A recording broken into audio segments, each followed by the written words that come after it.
Frica este blestemul omului, curajul este taina finală, învinge acel care este dispus să moară.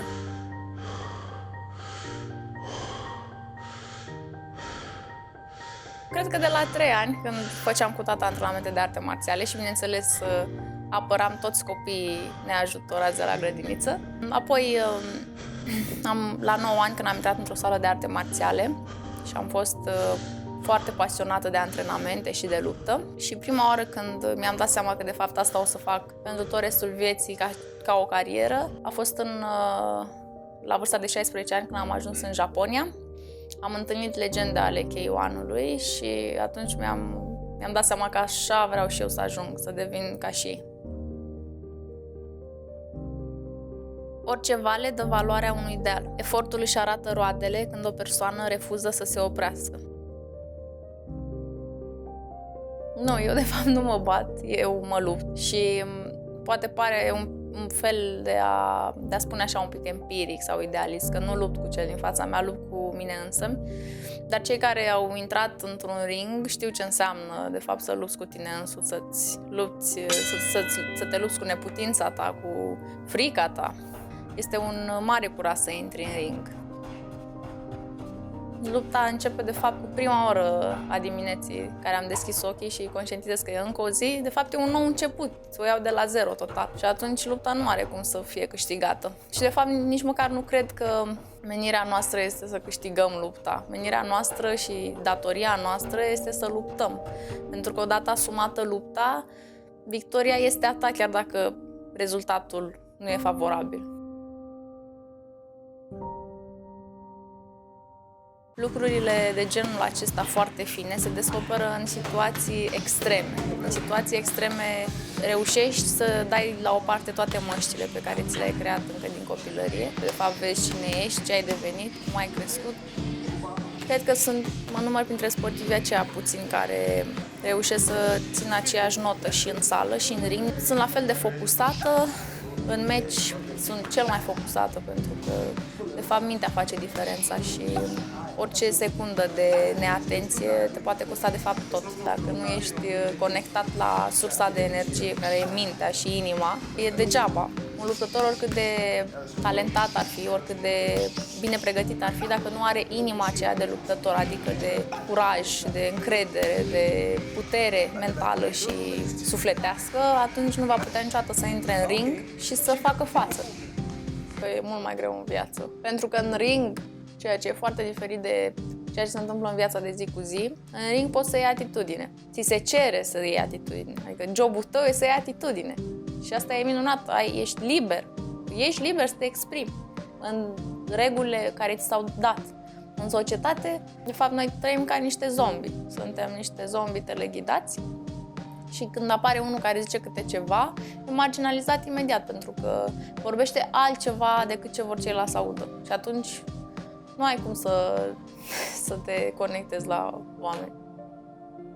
Ideal este să avem 3 luni la dispoziție pentru a ne pregăti exclusiv pentru un anumit concurs, însă lucrurile nu sunt atât de ideale și de obicei avem o lună jumătate, maxim 2 luni de pregătire. Și atunci avem 2-3 antrenamente pe zi, 4 antrenamente pe zi, depinde de locația în care mă antrenez. Și tot așa, în fiecare zi.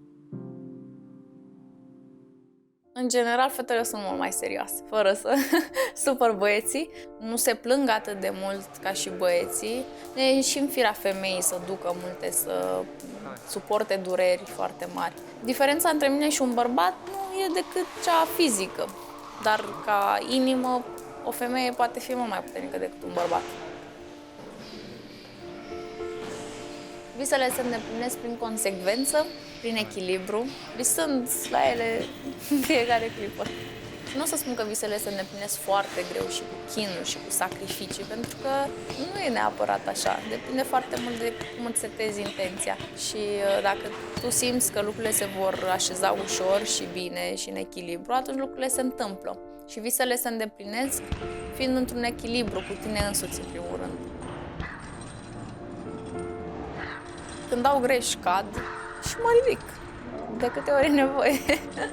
De fiecare dată.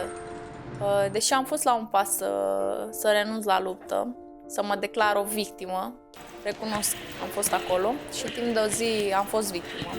Și a fost cea mai nefericită zi din viața mea.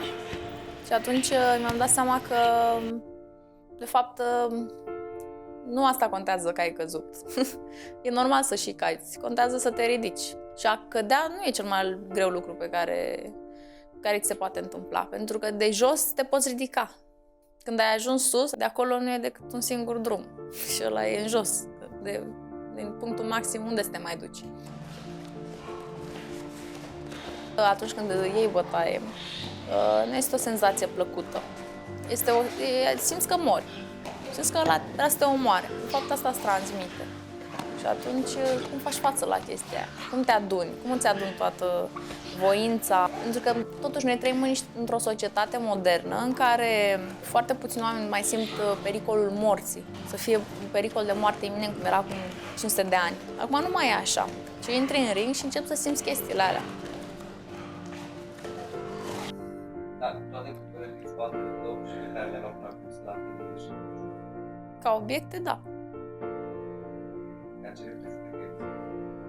Nu sunt deșertăciuni, doar pentru că nu mi-am legat sufletul de ele. Adică dacă arde casa și ele dispar, ok.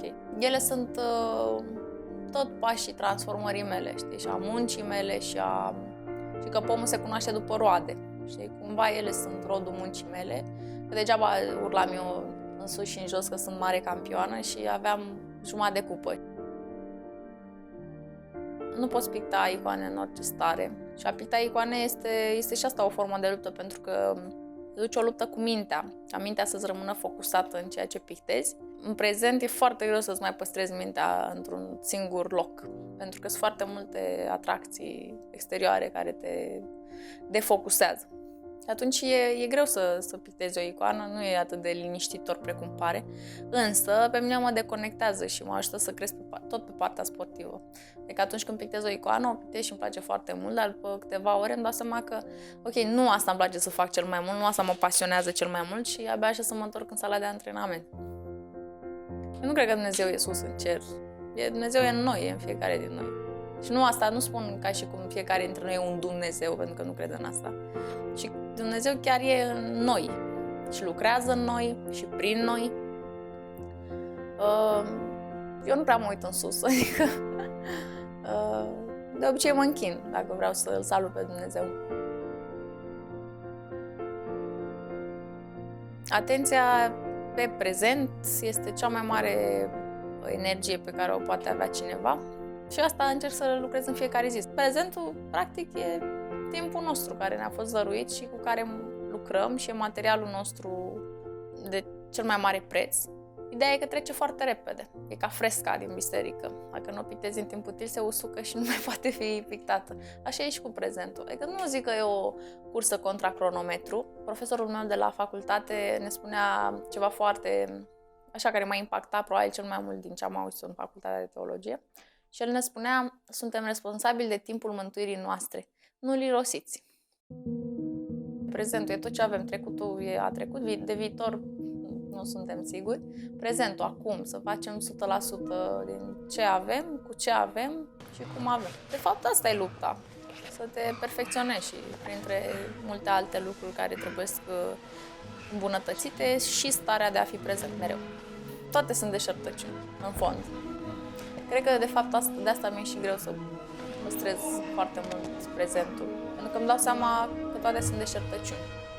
Și Dumnezeu, atunci când îți setezi bine obiectivul, te duce în anumite locuri și îți pune în fața ta oameni de care ai nevoie ca să reușești să-ți atingi obiectivele. Dacă sunt cu voia Lui și dacă lucrurile alea sunt pentru mântuire, a ta și a celor din jurul tău, atunci oamenii pe care îi vei întâlni sigur vor fi ceea ce trebuie și nu altceva.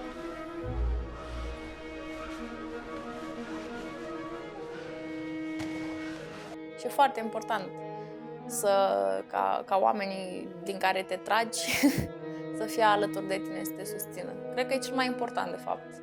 Pentru că cine spune că reușește singur și... Nu e așa. Nu poți reuși singur, pentru că suntem în comuniune și nu există niciun om care să fie singur. Adică la un moment dat cineva te ajută într-un fel sau altul, fie că îți spune o vorbă sau îți dă ceva. Și n-ai cum, nu ești singur pe planetă. Ce crezi că ar trebui să facă elefanța sau să se apuce? Să se apuce, pur și simplu. Și să nu se aștepte că e ușor, pentru că nu e. Asta e realitatea. Să fie sigură că asta vor să facă. Adică dacă o fac doar de plăcere, e ok, e foarte ok. Însă, atenție, nu ca să-și sporească agresivitatea. Și atunci un sport de genul ăsta, dacă e făcut prost, va avea rezultate proaste. Și atunci, fetelor, căscați bine ochii dacă vreți să faceți sport de contact, să învățați să respectați, să fiți umile și apoi să învățați să și luptați. Lupta este ultimul răspuns, lupta fizică. La restul lucrăm. Când te duci la un sponsor și prezinți activitatea ta, se lovesc de acest lucru că ești fată și că practici un sport de contact, ceea ce este foarte, foarte rar și un pic oamenii pleacă cu prejudecăți atunci când există această combinație fată care luptă. Am un obiectiv foarte bine definit, acela de a lupta în Statele Unite. Știu că obiectivul acela este posibil de îndeplinit, știu că este la cel mai înalt nivel și asta mă ține în mișcare. Și știu că fiecare eveniment la care particip, fiecare meci, fiecare gală, e încă un pas spre acel vis, spre îndeplinirea acelui vis și asta mă duce mai departe. România?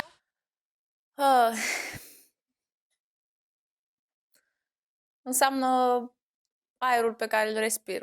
Deși am fost tentată de mult să plec și de multe ori să plec, nicăieri aerul nu are același miros ca aici. Vreau să las în urmă o biserică dictată de mine, dar nu din egoism, ca jertfă, nu ca ego artistic, în jurul căruia să pot construi un complex, un ansamblu de chilii, de locuri în care copiii să poată învăța, de ateliere, de săli de sport, să fie așa un deal întreg de